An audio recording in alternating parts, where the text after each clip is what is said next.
সংসার সুখী হয় রমণীর গুণে, এই কথাটা ছোটবেলার থেকে মা কাকিমাদের মুখে শুনে শুনে বড় হয়েছি। সবসময় মা কাকিমারা বলতো যে একটা মেয়ে যদি সংসার গুছিয়ে গাছিয়ে না রাখে তাহলে সেই সংসারে কখনোই সুখ আসে না।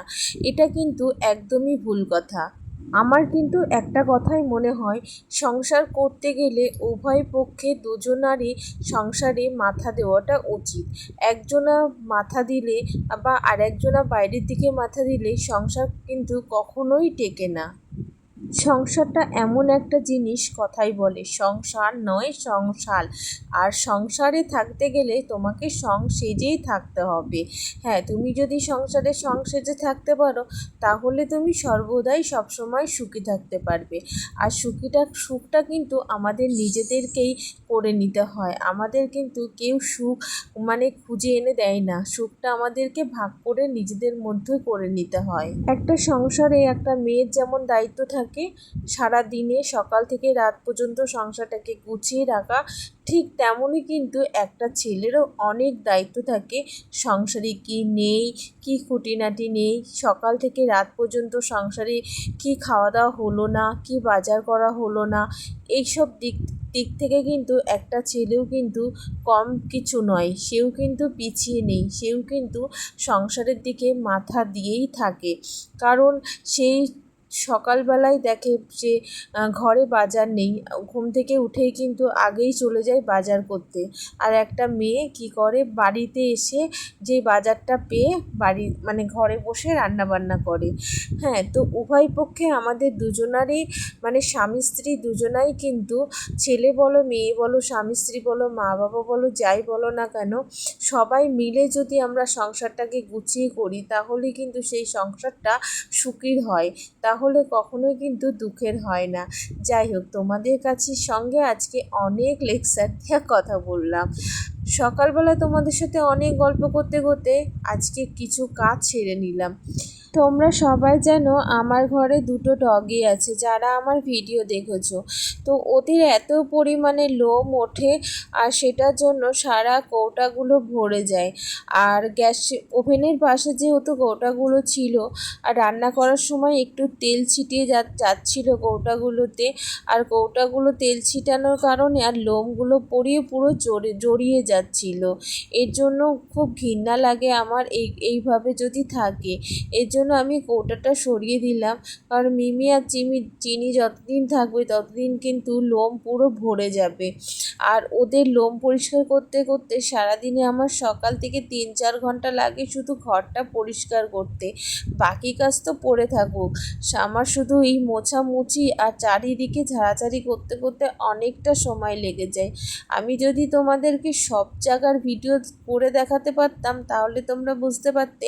Good morning, welcome back to my channel. তোমরা কেমন আছো? আশা করি ভালো আছো। যাই হোক, সকালবেলা আমার রান্নাঘরটা পুরো গোছানো কমপ্লিট হয়ে গেছে। এখন বাকি আছে শুধু জলের বোতলটা ভরা। তো চলো কেমন করে গোছালাম আজকে, একটু ইউনিকভাবে গুছিয়েছি। এটা নতুন করে কেন গুছিয়েছি সেটা তো তোমরা জেনেই গেছো, যে কী কারণে এই জিনিসপত্রগুলো সরানো হয়েছে। ঠিক আছে, তো চলো তোমাদের পিছন ক্যামেরা করে একটু দেখাই। দেখো, এই জায়গাটাই হচ্ছে ফ্রিজটা রাখা হয়েছে, আর এখানে এই কৌটাগুলো রাখা হয়েছে। আর এই জায়গাটা ফাঁকা করে দিয়েছি, রান্নাঘরটা জলের বোতলগুলো ধোয়া আছে। আর এখানে হচ্ছে এই বাসনগুলো দেখো সুন্দর করে সাজিয়ে রেখেছি।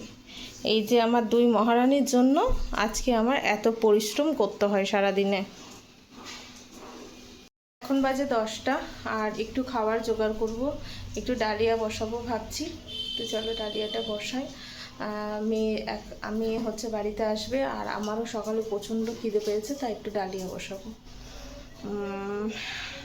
এখনও ঘর গোছানো হয়নি, বুঝেছো? শুধু এই বাইরেটা গুছিয়ে নিয়েছি, এবার ঘরটা গোছাবো। তো ডালিয়াটা বসিয়ে দিয়ে তারপরে ঘরটা গোছাবো। চলো। তো আমি বসিয়ে দিচ্ছি ডালিয়া, আর আমি আর সোনামা খাবো বলে ডালিয়াটা বসাচ্ছিলাম। আর সোহানের জন্য আছে পান্তা ভাত। ও যদি পান্তা ভাত আর আম থাকে তাহলে ওর আর কিছুই চাই না, জানো তো। ওর পান্তা ভাত আর আম দাও, ব্যাস ওর এনাফ। তো আমি যেহেতু পান্তা ভাত খেতে পারি না, তোমরা দেখতেই পাচ্ছ অনেকটা মোটা হয়ে গেছি। ইচ্ছা থাকলেও কিন্তু কোনো কিছু খাওয়া দাওয়া করতে পারি না। তো আমার জন্য একটু ডালিয়া করে নিচ্ছি, আর সোনামায়ের জন্য একটু ডালিয়া করে নিচ্ছি। তো সোনামা আসলেই ডালিয়াটা খাবে আর আমিও খাবো। আর যদি থেকে যায় বেশি তাহলে রাতের দিকে একটু খেয়ে নেব, আর সেটার জন্যই। আর আমি ডালিয়াটা না ডাল দিয়ে খেতে আমার মানে এতটুকু ভালো লাগে না, জানো তো। ডালিয়াটা আমি যদি একটু আলু দিয়ে ফুটিয়ে করি তাহলে সেটাই আমার কাছে বেশি ভালো লাগে, বেশি মধুর লাগে। আর ওই ডাল দিয়ে খিচুড়ি মতন করে আমার একদম ভালো লাগে না। তোমরা কি বলো, তোমরা পছন্দ করো বলো তো? আমার তো একদমই ভালো লাগে না এইভাবে খেতে, কিন্তু আমার হাজব্যান্ড এইভাবে খেতে ভীষণ পছন্দ করে, ওর ভালো লাগে। কিন্তু আমার মনে হয় শুধু আলু দিয়ে করলেই বেশি ভালো লাগে খেতে। এখন আমার ডালিয়া হচ্ছে, ডালিয়াটা আর একটু ফুটবে, তারপরে নামিয়ে দেব। আবার একটু শুকনো লঙ্কা ফোড়ন দিলাম, কাঁচা লঙ্কা দিয়ে একদম ঝাল হয়নি, ওর জন্য আবার একটু শুকনো লঙ্কা ফোড়ন দিয়ে দিলাম। 11টা বাজে, কখন যে কী করবো কে জানে।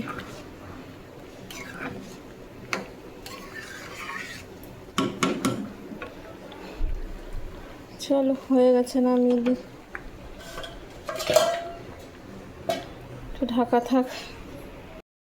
এদিকে দেখো ঘরের বিছানা তুলে নিয়েছি। সোফার এই চাদরটা পাতা হতো, সেই সোফারটা কাপড়টা কাচতে হবে, কিন্তু কাচা হচ্ছে না বর্ষার জন্য। এদিকে মোটামুটি সব কিছু গুছিয়ে নিয়েছি। এই জামা কাপড়গুলো ভাঁজ করব, কতগুলো কাচবো। মোটামুটি ঘর গোছানো হয়ে গেছে, বুঝেছো। এসব গামছা টামছা সব কাচতে হবে, সব কাচাকুচি করতে হবে। রোদ বেরিয়েছে কিন্তু বাথরুমে ঢুকতে পারছি না, মেয়ে না আসা পর্যন্ত বাথরুমে ঢুকতে পারছি না। মেয়ে আসবে তারপরে বাথরুমে ঢুকবো। তো চলো একটু খেয়ে নিই, তো খিদে তো সেই ঝাঁকাশ পেয়েছে, ভালোই খিদে পেয়েছে।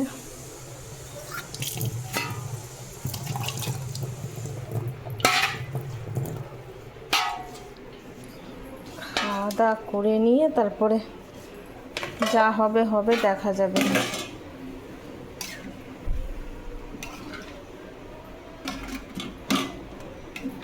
খেয়েটে আবার এগুলো ফাঁকা করে আজকে রান্না কটায় বসাবো কোনো ঠিক নেই। ছেলেকে আবার একটু বাজারে পাঠালাম মাছের ডিম আনার জন্য, যদি পাই তো ভালো কথা।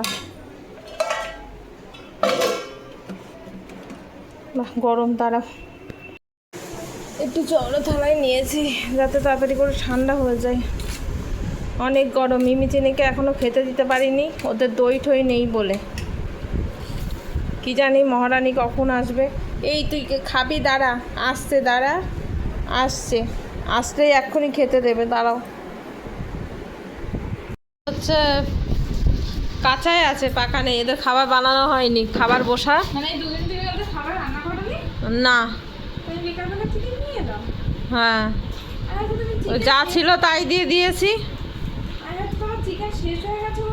না, সোনোমা নিয়ে এসছে তোমার তালের শ্বাস, এটাও খাওয়া লাগবে তোমাদের। সরো, এই শোন, তালের শ্বাস খেলে খেয়ে যা। এতে মনে হচ্ছে সে কবে কাটা, আজকেই কাটা। আরে ঝাঁঝের গন্ধ হয়ে গেছে, খেয়ে তো দেখি। মেয়েকে রান্না করতে দিয়ে বললাম যে তুই রান্না কর, আমি জামা কাপড়গুলো কেচে নিই। কারণ যে তোমরা সবাই জানো কদিন ধরে অনেক বৃষ্টি হচ্ছিল, এর জন্য আমি জামা কাপড় কাচতে পারছিলাম না। তো তোমাদের দাদারও অনেক জামা কাপড় ছিল, আর আমার কয়েকটা নাইটি, আর মেয়ের কয়েকটা জামা, ছেলের কয়েকটা জামা, সব মিলিয়ে না প্রায় 2 বালতি জামা কাপড় হয়ে গেছে। তো প্রথমত আমি 1 বালতি জামা কাপড় কেচে ছেলেকে দিয়ে ছাদে মেলে দিয়ে আসলাম। তারপরে না এই আর 1 বালতি আমি এইগুলো কাচা হয়ে গেলে তারপরে আর 1 বালতি আমি ভিজিয়ে নেবো।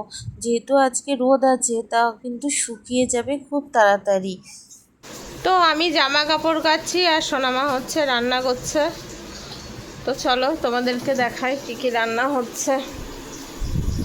দেখো ঘরে দুয়ারে গুছিয়েও শান্তি নেই, পুরো রান্না করছে একদম ছড়িয়ে বড়িয়ে।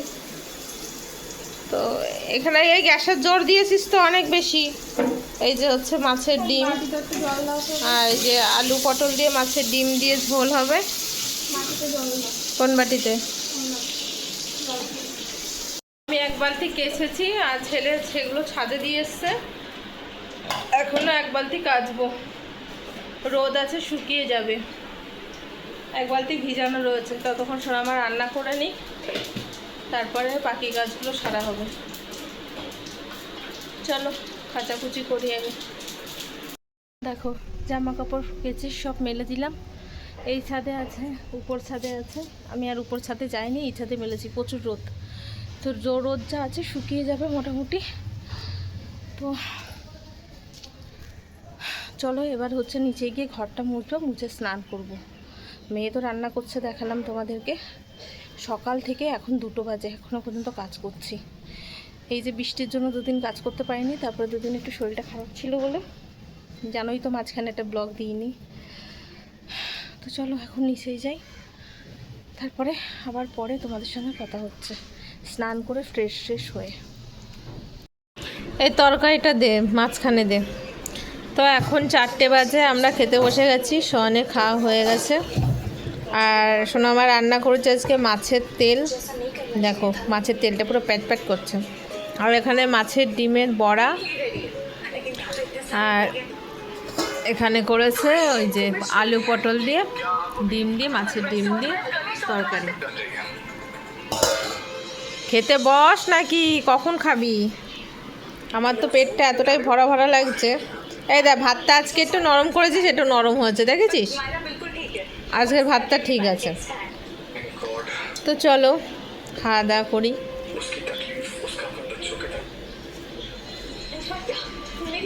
মাছের তেল খেতে তোমরা কে কে পছন্দ করো কমেন্ট করে জানিও।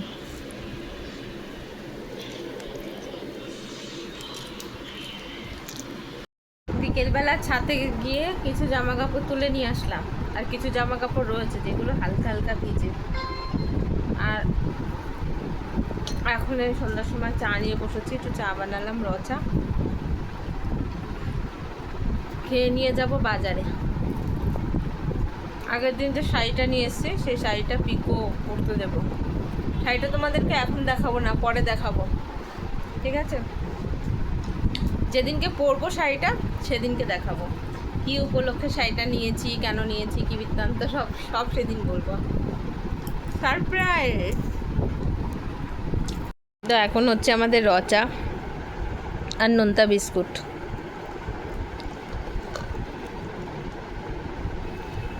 চলো বিস্কুট খেয়েছো তো? আলু খাবে?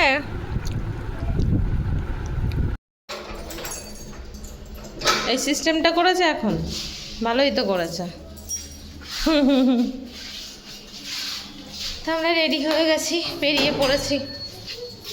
খোল খোল, পিছন দিকতে খোল।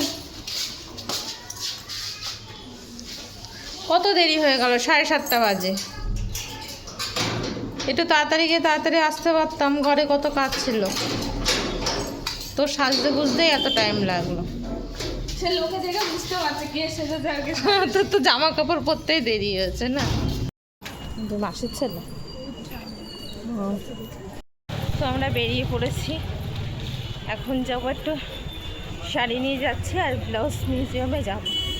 তো অনেকটা রাস্তা হাঁটতে হাঁটতে যেতে হবে। তো চলো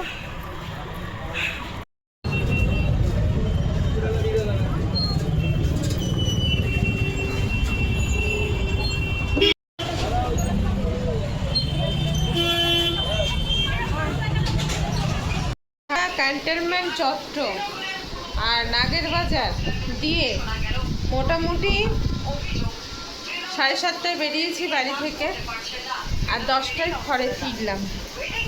এত জায়গায় খোঁজা হয়েছে যে একটা শাড়ির ম্যাচিংয়ের ব্লাউজ সেটা পেলাম না।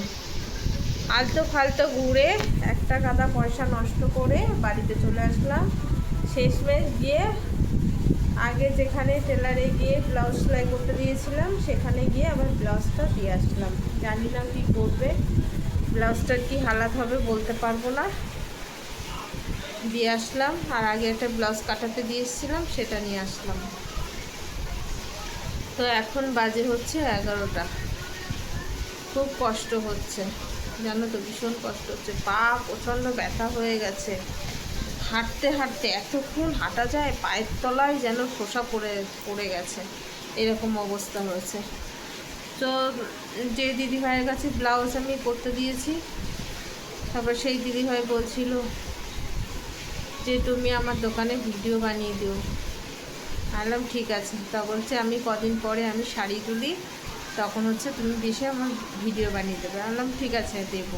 তো যাই হোক আজকে অনেক কথাবার্তা হলো আর খুব কষ্ট হচ্ছে এখন। খিদেও তেমন একটা পাচ্ছে না। এসে এক বোতল ঢকঢক করে জল খেয়েছি। ছেলেও বাড়ি নেই, ও একটু কোথায় গেছে কাজে। আমি আর মেয়ে এখন আছি। মনে হচ্ছে সারাদিন পর এখন একটু এই নাইটিটা পরলাম, ফ্রেশ লাগছে। হাত মুখ ধুয়ে আসলাম। এখন মেয়েকে একটু খেতে দেবো আর যা থাকে ফ্রিজে তুলে দেবো। ছেলে তো খেয়ে আসবে। ও বললো যে আমি খেয়ে আসবো। কোন বার্থডেতে গেছে না কি গেছে জানি না, ওখানে গেছে। বললো মা আমি খেয়ে আসবো, ফোন করেছিলাম।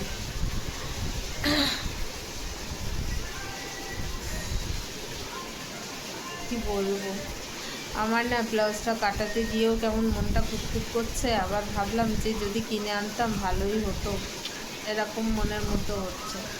জানি না কি হবে। যাই হোক, এত দামি একটা শাড়ির ব্লাউজ যদি ঠিকঠাক না কাটানো হয় তাহলে কেমন লাগবে বলো তো। ওটা নিয়েই আমার মনটা ভীষণ খুঁতখুত করছে।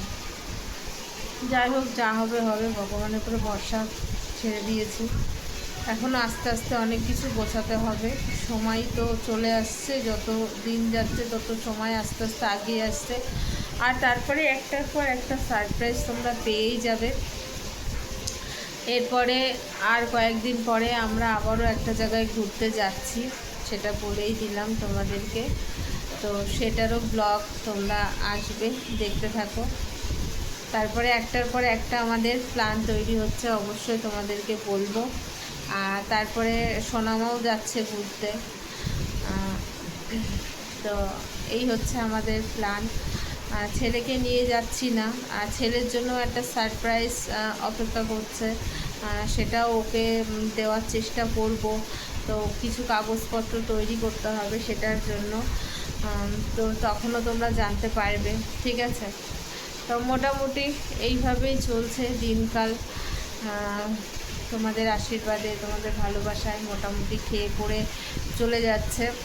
তো তার মধ্যে শরীরটা একটু অসুস্থ বলতে অতিরিক্ত মোটা হয়ে গেছে, থাইরয়েড বেড়ে গেছে, যার জন্য একটু শরীরের কষ্টটাও হচ্ছে, ঠিক আছে?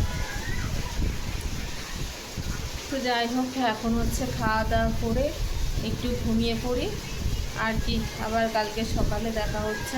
এখন এই শুয়ে ভিডিও এডিট করে তারপরে যখন ঘুম আসে ঘুমাবো। তো চলো, আজকের মতন ব্লগটা শেষ করলাম, এখানেই রাখছি। পরবর্তী ব্লগের সঙ্গে আবারও দেখা হচ্ছে। ততক্ষণ সবাই সুস্থ থেকো, ভালো থেকো। আর যেসব দিদিভাই দাদাভাইরা আমাকে কমেন্ট করছো তাদেরকে অসংখ্য ধন্যবাদ। কালকে ভিডিওর শুরুতেই তোমাদেরকে এই ব্যাপারটা নিয়ে কথা বলে দেবো। তো চলো, ভালো থেকো, সুস্থ থেকো, tata, bye bye, good night.